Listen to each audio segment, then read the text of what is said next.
चलिए फाइनल आज मैं आप लोग को इस वीडियो के माध्यम से बताने वाली हूँ बायोलॉजी का क्वेश्चन, जो कि बहुत ही ज़्यादा महत्वपूर्ण और वीवीआई इंपॉर्टेंट क्वेश्चन है। तो चलिए मेरे प्यार प्यारे छात्र, आज मैं जो भी आप लोग को इस वीडियो के माध्यम से बता रही हूँ ये लास्ट प्रश्न है, यानी कि बायोलॉजी का जो 16 नंबर तक का चैप्टर रहता है उसका ये लास्ट प्रश्न है। तो सभी छात्र मेरे चैनल पर बने रहिए और बिना विलम्ब किए आप लोग सभी छात्र, जब तक मैं इस क्लास के बारे में मैं आप लोग को बता रही हूँ या बताने वाली हूँ, तब तक आप लोग चैनल को सब्सक्राइब करके बेल आइकन जरूर दबा देंगे मेरे प्यारे छात्र, के आने वाले नोटिफिकेशन सबसे पहले आप लोग के पास पहुँच। और मैं बता दूं मेरे प्यारे प्यारे छात्र कि आप लोग का एग्जाम को अब ज़्यादा से ज़्यादा दिन नहीं बचा है, बिल्कुल से बिल्कुल बचा है वो 12 दिन। तो सभी छात्र बिना विलम्ब के हम इस क्लास को स्टार्ट करते हैं। और जो भी छात्र अभी तक मेरे चैनल पर नए होंगे तो लाइक नहीं किए होंगे, लाइक कर देंगे और घंटे का बटन दबा करके चैनल को सब्सक्राइब कर लेंगे, ताकि आने वाले नोटिफिकेशन सबसे पहले आप लोग के पास पहुंच जाए। तो चलिए मेरे प्यारे प्यारे छात्र, हम बायोलॉजी का प्रश्न बताने वाले हैं, पर्यावरण मुद्दे। क्या है? पर्यावरण मुद्दे, जो कि बहुत ही ज़्यादा महत्वपूर्ण और इम्पोर्टेंट क्वेश्चन है। देखिए मेरे प्यारे छात्र, ये 2018 से लेके 2022 तक ये प्रश्न पूछा गया है। तो सभी छात्र जो है ना, फटाफट से ज़्यादा शेयर करेंगे इस प्रश्न को, क्योंकि ये वीडियो बहुत ही ज़्यादा वायरल प्रश्न है। तो जल्दी से जल्दी चैनल को सब्सक्राइब करके ज़्यादा से ज़्यादा शेयर करेंगे। तो चलिए हम बिना विलम्ब किए अपन इस क्लास को मैं स्टार्ट करते हैं। क्या है कि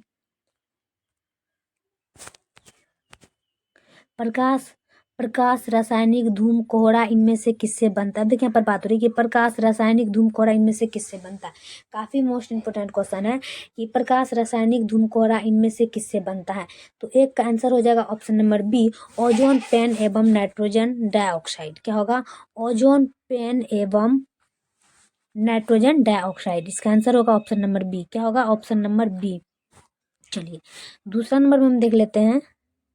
वायुमंडल के निचले भाग से शिखर तक वायु स्तंभ क्रम में जोन की मोटाई किस इकाई में मापी जाती है? क्या होगा? वायुमंडल के निचले भाग से शिखर तक वायु स्तंभ क्रम में जोन की मोटाई किस इकाई में मापी जाती है? तो दो का फटाफट मेरे पैर पे छत लगाएंगे, फटाफट से आंसर दो का हो जाएगा ऑप्शन नंबर ए। क्या होगा? ऑप्शन नंबर ए, डावसन इकाई। क्या होगा? डावसन इकाई। ऑप्शन नंबर ए हो जाएगा दो का। चलिए तीसरा नंबर में हम देख लेते हैं। इनमें से कौन सी मीन हाउस गैस है? अब देखिए वहां पर बात हो रही है कि इनमें से कौन सी ग्रीन हाउस गैस है। तो यहाँ पर बात हो जाएगी ग्रीन हाउस गैस है। तो सभी छात्र लगाएंगे फटाफट से, आंसर इसका हो जाएगा ऑप्शन नंबर डी, इनमें से सभी। क्या होगा? इनमें से सभी। करेक्ट आंसर होगा इसका ऑप्शन नंबर डी। चलिए नेक्स्ट प्रश्न देखते हैं 4 का। तो क्योटो प्रोटोकॉल संबंधित है। क्या होगा? क्योटो प्रोटोकॉल संबंधित है। तो 4 का आंसर हो जाएगा ऑप्शन नंबर बी, हरित गृह प्रभाव। क्या? हरित गृह प्रभाव। इसका आंसर होगा ऑप्शन नंबर बी, हरित गृह प्रभाव। चलिए अगला नंबर में हम देख लेते हैं 5 का। निम्न में से कौन सा रासायनिक पदार्थ ओजोन के परत पर असर डालता है? अब देखिए यहाँ पर बात हो रही, निम्न में से कौन सा रासायनिक पदार्थ ओजोन के परत पर असर डालता है? तो 5 का सभी छात्र देखेंगे, आंसर हो जाएगा ऑप्शन नंबर ए, क्लोरोफ्लोरोकार्बन। क्या होगा? क्लोरोफ्लोरोकार्बन। इसका आंसर होगा ऑप्शन नंबर ए। क्या हो जाएगा इसका आंसर? Option number A. फटाफट से लगाएंगे ऑप्शन नंबर ए। चलिए नेक्स्ट नंबर देख लेते हैं हम 6 नंबर का। ओजोन के विघटन में कौन सा तत्व प्रेरक के रूप में कार्य करता है? अब देखिए यहाँ पर बात हो रही है कि ओजोन के विघटन में कौन सा तत्व प्रेरक के रूप में कार्य करता है। तो 6 का फटाफट से आंसर लगाएंगे, क्लोरीन। क्या होगा? क्लोरीन। आंसर इसका हो जाएगा ऑप्शन नंबर ए, क्लोरीन। चलिए अगला नंबर में हम देख लेते हैं 7 का। ओजोन परत किस स्तर पर पाया जाता है? देखिए यहाँ पर बात हो रही है ओजोन परत किस स्तर पर पाया जाता है। तो सभी छात्र लगाएंगे आंसर, ओजोन परत किस स्तर पर पाया जाता है। स्ट्रोफिजियर। क्या होगा? स्ट्रोफिजियर। इसका आंसर होगा ऑप्शन नंबर ए, स्ट्रेटोस्फियर। इसका आंसर होगा ऑप्शन नंबर ए। चलिए 8 नंबर का देखते हैं। अम्लीय वर्षा किस प्रकार के प्रदूषण के अंतर्गत आता है? अब देखिए यहाँ पर बात करें अम्लीय वर्षा किस प्रकार के प्रदूषण के गैस के अंतर्गत आता है। तो हो जाएगा वायु प्रदूषण। क्या हो जाएगा? वायु प्रदूषण। इसका आंसर होगा ऑप्शन नंबर बी, वायु प्रदूषण। चलिए 9 नंबर में देख लेते हैं। पर्यावरण संरक्षण अधिनियम किस वर्ष प्रभाव में आया है? क्या होगा? पर्यावरण संरक्षण अधिनियम किस वर्ष प्रभाव में आया है? तो 9 का आंसर हो जाएगा ऑप्शन नंबर ए, 1986। क्या होगा? 1986। करेक्ट आंसर हो जाएगा इसका ऑप्शन नंबर ए, 1986। चलिए अगला नंबर देखते हैं 10 का। 1984 को भोपाल गैस शताब्दी हुई क्योंकि मिथाइल आइसोसाइनेट संबंधित है। क्या होगा? 1984 को भोपाल गैस त्रैशदी हुई क्योंकि मिथाइल आइसोसाइनेट संबंधित है। तो 10 का आंसर हो जाएगा ऑप्शन नंबर डी, जल। क्या होगा? जल। ऑप्शन नंबर डी हो जाएगा जल। चलिए अगला नंबर देखते हैं हम 11 का, कि फ्लोराइड प्रदूषण मुख्यतः प्रभावित करता है। क्या होगा? फ्लोराइड प्रदूषण मुख्यतः प्रभावित करता है। 11 का आंसर होगा ऑप्शन नंबर ए, दांतों को। क्या होगा? दांतों को। आंसर होगा इसका ऑप्शन नंबर 11 का ऑप्शन नंबर ए, दांतों को। चलिए 12 नंबर में देखते हैं, जलाशयों में पोषकों की अधिकता उत्पन्न करती है। क्या होगा? जलाशयों में पोषकों की अधिकता उत्पन्न करती है। तो 12 का आंसर होगा ऑप्शन नंबर बी, सुपोषण। क्या होगा? सुपोषण। आंसर होगा इसका ऑप्शन नंबर बी, सुपोषण। चलिए अगला नंबर देखते हैं हम 13 का, कि बढ़ी हुई त्वचा कैंसर एवं उच्च परिवर्तन दर का कारण है। अब देखिए यहाँ पर बात हो रही है कि बढ़ी हुई त्वचा कैंसर एवं उच्च परिवर्तन का कारण है। तो 13 का फटाफट लगा देंगे, ओजोन रक्षक। क्या होगा? ओजोन रक्षक। इसका आंसर होगा ऑप्शन नंबर बी, ओजोन रक्षक। Option number B. चलिए अगला देखते हैं हम 14 का, कि प्राकृतिक वायु प्रदूषण है। क्या? प्राकृतिक वायु प्रदूषण है। तो 14 का आंसर होगा ऑप्शन नंबर बी, ज्वालामुखी से निकलने वाली गैस। क्या होगा? ज्वालामुखी से निकलने वाली गैस। इसका आंसर होगा ऑप्शन नंबर बी। चलिए 15 नंबर में देख लेते हैं, निम्नलिखित में कौन सी एक गोड़ा मीना गैस नहीं है। क्या? निम्नलिखित में कौन सी एक ग्रीन हाउस नहीं है।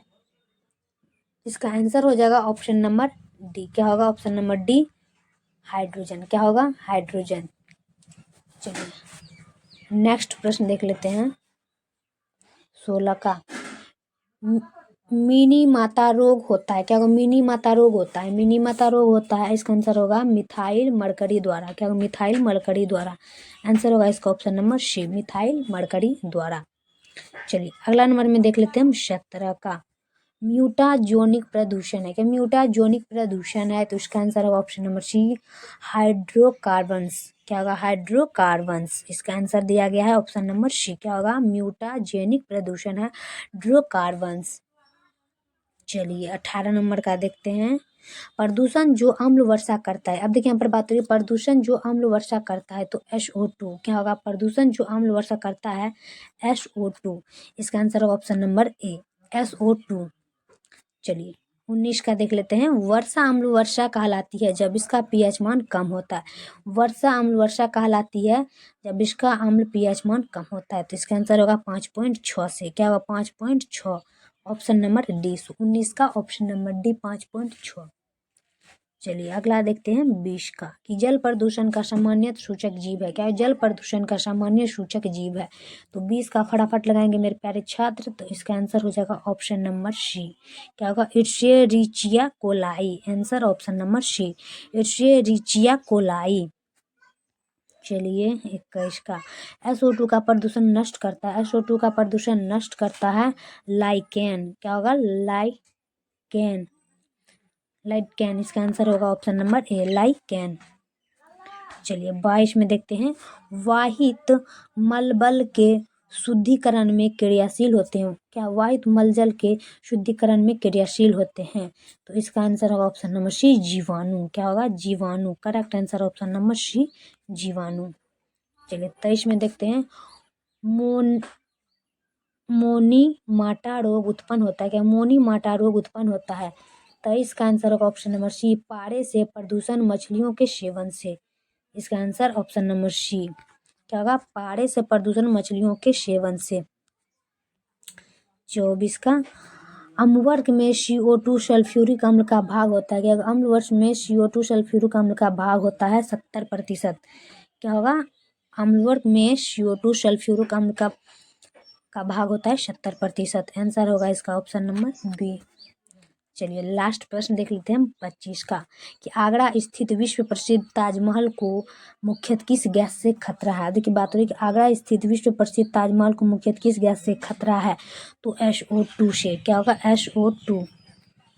आंसर होगा इसका ऑप्शन नंबर सी। चलिए मेरे प्यारे छात्र, वीडियो कैसा लगे कमेंट बॉक्स में जरूर बताएंगे मेरे प्यारे छात्र। और आप लोग जल्दी से जल्दी वॉच टाइम को 100 क्रॉस करें मेरे प्यारे छात्र, क्योंकि अगर आप लोग वॉच टाइम को 100 क्रॉस नहीं करते हैं, मज़ा नहीं आता पढ़ाने में, तो आप लोग वॉच टाइम को 100 क्रॉस करें मेरे प्यारे छात्र। तो चलिए मेरे प्यारे छात्र, तब तक के लिए नेक्स्ट वीडियो में मिलते हैं। वीडियो कैसा लगे कमेंट बॉक्स में जरूर बताएंगे। जय हिंद, जय भारत।